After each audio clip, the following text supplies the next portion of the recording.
അജി കേട്ടോ. അപ്പൊ ഇന്ന് ഏകദേശം ഞങ്ങള് രണ്ടാമത്തെ ക്ലാസ്, എത്രാമത്തെ ക്ലാസ് ആണ് വെച്ചേ? രണ്ടാമത്തെ ക്ലാസ്. നിനക്ക് ഇവിടെ വന്നിട്ട് നിനക്ക് എന്താ തോന്നുന്നത്? സെറ്റ് ആവുണ്ടോ? പിന്നെ നമ്മൾ എത്രാമത്തെ ദിവസമാ? രണ്ടാമത്തെ ദിവസം. ഇപ്പൊ നമ്മൾ എടുത്തിട്ട് ഏകദേശം ഒരു 2 കിലോമീറ്റർ ഓടിച്ചു. ഇപ്പൊ ഇന്ന് രണ്ടാമത്തെ ക്ലാസ് സ്റ്റാർട്ടിങ് ഓടിച്ചു. ഇപ്പൊ നമ്മൾ ഏത് ഗിയറിലാ പോണേ? ഓക്കെ. അപ്പൊ സെക്കൻഡ് ഗിയറിൽ നമുക്ക് എത്ര വരെ സ്പീഡ് കൂട്ടി പോകാൻ പറ്റുന്ന നിനക്കറിയോ? ഓക്കെ. അതിന്റെ ലോ എത്രയാണെന്നറിയോ? കുറവ് 15. അപ്പൊ നമുക്ക് അതൊന്ന് നോക്കാം. അപ്പൊ നമ്മൾ മെല്ലെ ഒന്ന് ആക്സിഡന്റ് കാലെടുത്തു കേട്ടോ. ഒന്ന് എടുത്തു.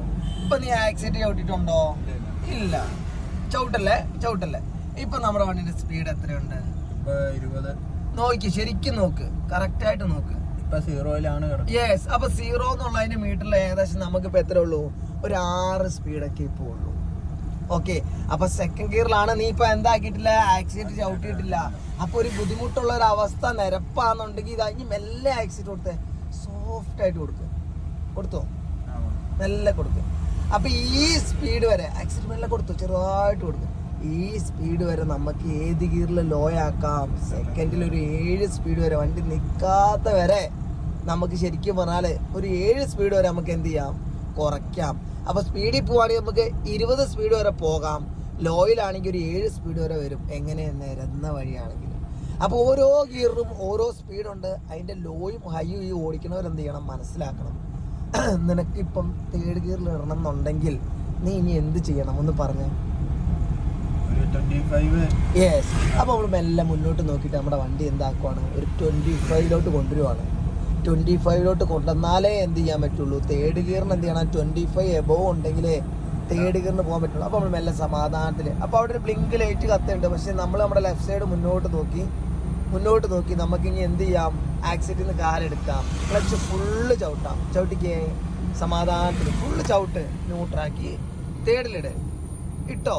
ഇട്ടെങ്കിൽ എന്ത് ചെയ്യണം ഇനി? ഓക്കെ, പോട്ടെ, പോ. അപ്പൊ അവിടെ ഇട്ട് കഴിഞ്ഞ് അവിടെ നോക്കിക്കൊണ്ടിരുന്ന് കഴിഞ്ഞാൽ നമ്മുടെ വണ്ടി ക്ലച്ച് പൊങ്ങിയിട്ടില്ലെങ്കിൽ ചിലപ്പോൾ ആ 25 സ്പീഡാക്കിയ ചില സാഹചര്യങ്ങൾ എന്താവും? സ്പീഡ് കുറയും, ചിലപ്പോൾ കൂടും. അപ്പൊ ഗിയർ ഇട്ടതിന്റെ റിസൾട്ട് കിട്ടണം എന്നുണ്ടെങ്കിൽ ക്ലച്ചിൽ നിന്ന് നമ്മൾ എന്ത് ചെയ്യണം? കാലെടുക്കണം. അതാ നേക്കിലെടുക്കുക. അത് എടുത്തെടുത്ത് നമുക്ക് മനസ്സിലാവും. ഓക്കെ. ഇപ്പൊ നമ്മൾ ഏത് ഗിയറിലാണ് പോണേ? നമ്മുടെ സ്പീഡോമീറ്ററിനോട് ജസ്റ്റ് നോക്കണം. 1 ടൈം, ഒരു 10 സെക്കൻഡിൽ 1 ടൈം നമ്മൾ നോക്കണം. ഓക്കെ, പോവാ. ഇപ്പൊ നമുക്ക് എത്ര സ്പീഡുണ്ട്? യെസ്. നമുക്ക് 25-ന് തൊട്ട് മേലെയായിട്ട് എന്ത് ചെയ്യണം? ഈ 3rd ഗിയറിനെ കൊണ്ടുപോകണം. അപ്പൊ നമുക്കൊരു വളവ് വരുന്നുണ്ട്. അപ്പൊ നമ്മുടെ മൈൻഡിലോട്ട് വരണം. ഞാനിപ്പം 3rd ഉള്ള 25 വരെ ലോ വരാൻ പറ്റുള്ളൂ, അതിന്റെ താഴോട്ട് വരാൻ പറ്റൂല. അപ്പൊ 25-ന്റെ എബോവ് ആയിട്ട് നമുക്ക് ഈ വളവ് വളച്ചു പോകണം. അപ്പൊ നമ്മൾ മെല്ലെ മുന്നോട്ടേക്ക് പോവാണ്. പോയി നോക്കാം. ആക്സിഡന്റ് മെല്ലെ കൊടുക്കുക. ഇച്ചിരി കൂടെ കൊടുത്തോ, പേടിക്കണ്ട. ബേക്കിൽ നിന്നുള്ളവർ ഒന്നും നോക്കണ്ട. ബേക്കിൽ നിന്നുള്ളവർ ആരെ നോക്കുന്നുണ്ട്? അവർ നമ്മളെ നോക്കുന്നുണ്ട്. ഇങ്ങോട്ട് വന്നാൽ മതി. പോട്ടെ. ആക്സിഡന്റ് കൊടുക്കുക, പോവാ. ആക്സിഡന്റ് കൊടുക്കുക. കാരണം ഇത്ര സ്പീഡ് എന്ത് ചെയ്യാൻ പറ്റില്ല? കുറയാൻ പറ്റത്തില്ല. കാരണം നമ്മൾ ഏത് ഗിയറിലാണ് ഉള്ളേ? ഓക്കെ, നിനക്ക് മനസ്സിലാവുണ്ടോ? അങ്ങനെ സ്പീഡിന്റെ ആ ഗിയറിന്റെ ലോയും ഹൈയും ഈ ഓടിക്കണവന്റെ കഴിവാണ്. അല്ലാതെ ഞാൻ ഇവിടെ ഇരുന്നിട്ട് 4ാമത്തെ ഗിയറിൽ വിട്ടോ അല്ലെങ്കിൽ 3ാമത്തെ ഗിയറിലിട്ട് വിട്ടോ എന്ന് പറഞ്ഞാൽ നിങ്ങൾക്ക് എന്തുണ്ടാവില്ല? ഒരു അന്തം ഉണ്ടാവില്ല. നിങ്ങളങ്ങ് പോവും. പക്ഷെ നമ്മൾ എന്ത് ചെയ്യണം?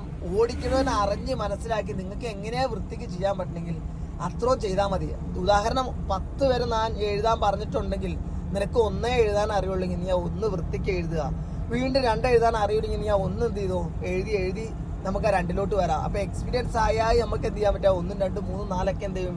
വൃത്തിക്ക് എഴുതി പഠിച്ച് മുന്നോട്ട് പോയി കഴിഞ്ഞാൽ പിന്നെ നമുക്ക് 1, 2 രണ്ടാമത് 10 വരെ നോക്കി പോയിട്ട് തിരിച്ച് എഴുതാൻ വരേണ്ടി വരൂല. മറ്റേത് നമ്മൾ 10 വരെ അന്തമില്ലാതെ പോവും. പക്ഷെ 1, 2 എഴുതാൻ പറയുമ്പോൾ ചിലപ്പോൾ എന്താവൂല? നടന്നോളന്നില്ല. ഓക്കെ. അപ്പൊ അടുത്ത വീഡിയോ കാണാം. ബൈ.